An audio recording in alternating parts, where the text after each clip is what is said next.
ఏమండి? ఆ! మా అమ్మోళ్ళ ఇంటికెళ్దాం బయలుదేరండి. ఎందుకే? 2 డేస్ ఉండేసొస్తాం బయలుదేరండి. ఇంత సడెన్‌గా ఎందుకు? ఈరోజేంటి? ఈరోజు రాఖీ పండుగ. ఆ! రాఖీ పండుగనేసే బయలుదేరదాం అంటున్నా. అది కాదే నా చెల్లెలు రాఖీ కట్టడానికొస్తోంది.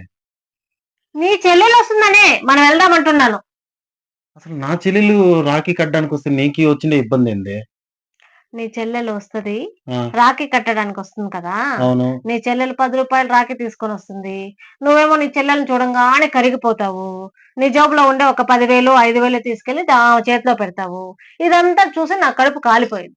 అందుకనేసే ఇవన్నీ చూడకుండా మా అమ్మోళ్ళింటికెళ్ళిపోదాం. సరేనా?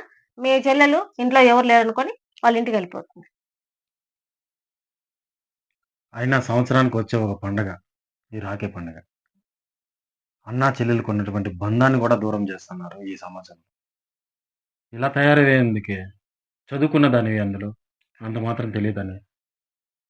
నీకు కూడా పెళ్ళయిందండి. మీ చెల్లెలికి కూడా పెళ్ళయింది. పెళ్లి కాకముందు రాఖీలు కట్టుకుంటారు, డబ్బులిచ్చుకుంటారు. అది సరిపోయింది.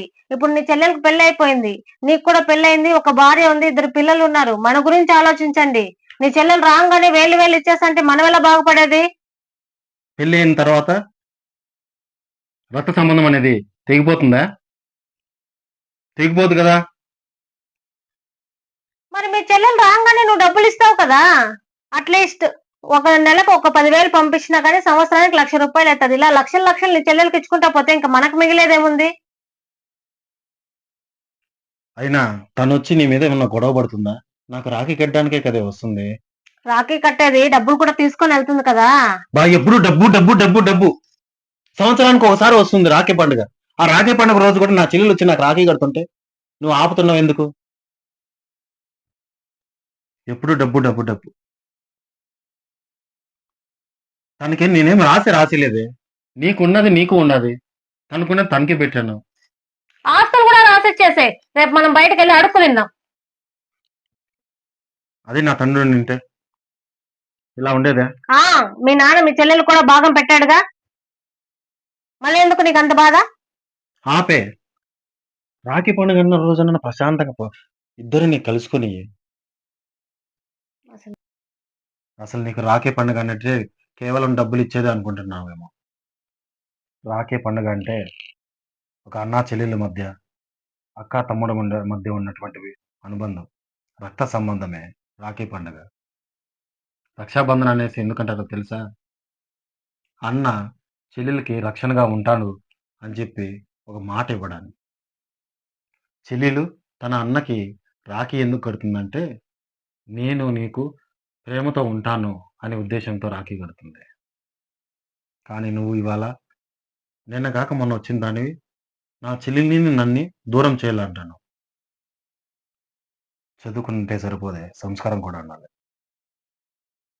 ఇంకెప్పుడు నేర్చుకుంటావు? ఇప్పుడు నీకు కూతురు, కొడుకు ఉన్నాడు. వాళ్ళిద్దరూ గూడా రాఖీ కట్టుకుంటున్నారు. అలాగే కదా మేము గూడా నేను నా చెల్లెలు పెరిగింటాం. ఎందుకు దూరం చేస్తాను? నీకు చెప్పిందా నా చెల్లెలు? నేనొచ్చేది డబ్బుల కోసమని? ఎందుకు నీకంత ఆమె మీద ద్వేషం? మీ ద్వేషాలు, కోపాల వల్లే. కుటుంబాలు కలిసిమెలిసి ఉండే కుటుంబాలు మొత్తం 10 మంది, 20 మంది అయినా గాని, ఒక చిన్న ఇల్లయినా గాని కలిసిమెలిసి ఉండేటోళ్ళు. కానీ ఇప్పుడు ఎవరెవరి గూటిలో వాళ్ళు. ఎవరెవరు సొంతింటికి నా చెల్లింటికి పోవాలన్నా గాని ఇవన్నీ ఎందుకు? అన్నాతమ్ములు పక్కలో ఉండే అన్నని మాట్లాడిచ్చట్లేదు. పక్కలో ఉండే చెల్లిని మాట్లాడించకూడదు. అంతా మీ వల్ల. ఇప్పుడు ఏమైందని? రక్షాబంధన్ అంటే పురాణాలు ఏం చెప్తున్నాయో తెలుసా? మన హిందూ సాంప్రదాయాలు ఏం చెప్తున్నాయో తెలుసా? అప్పుడు శ్రీకృష్ణుడు ద్రౌపదికి తన కష్టకాలంలో ఉంటే కాపాడాడు ఒక అన్నగా. ద్రౌపది తన అన్న శ్రీకృష్ణుడికి వేలు తగలగానే కొంగు చించి వేలు రక్తం రాకుండా చుట్టింది. అదే సాంప్రదాయంతో ఈ రాఖీ పండుగ జరుపుతూ ఉన్నాం. అయినా నీకివన్నీ చెప్పినా అర్థం కాదు. నీ బుర్రకెక్కదు. ఎందుకంటావా? నీ వెనక, ముందు అన్న, తమ్ముడు ఎవరు లేరు. నీ చిన్నప్పటి నుంచి గూడా గారాబంగా పెరిగావు. ఒక్కదానివే కూతురు అయిన దానివల్ల మీ ఇంట్లో మీ అమ్మా నాన్న కూడా చాలా అతి గారాబం చేసి నిన్ను మరింత గారాబం చేశారు. నీకు రాఖీ పండుగ అంటే తెలీదు.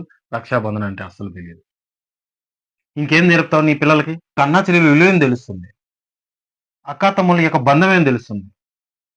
భార్యాభర్తల మధ్య సంబంధం ఏం తెలుస్తుంది. ఇప్పటికన్నా తెలుసుకో. ఇప్పటికన్నా మారు. తనకి నేను ఇచ్చేది డబ్బే అనుకోవద్దు. తనకి నేను ఇచ్చేది నా అభిమానంతో ఇచ్చే ప్రేమగా ఒక గిఫ్ట్ అనుకో. ఇన్ని చెప్తున్నావు కదా! నీ చెల్లి ఇంటికి పోయినప్పుడు మొన్న అసలు నీతో మాట్లాడిందా? నీ మొహం మీద తలుపేసింది. తలుపేసింది నా మగం పైనే కానీ నా గుండెలో కాదు. ఏ రోజైనా నాకు చీర పెట్టిందా? మన ఇంటికొచ్చి మాత్రము సంవత్సరానికి 2 చీరలు తీసుకోపోతది గానీ, తనకు చీరలు తీసుకోబోయి హక్కు ఉంది గనకే చీరలు తీసుకోబోతుంది. తనకిది పుట్టినిల్లే.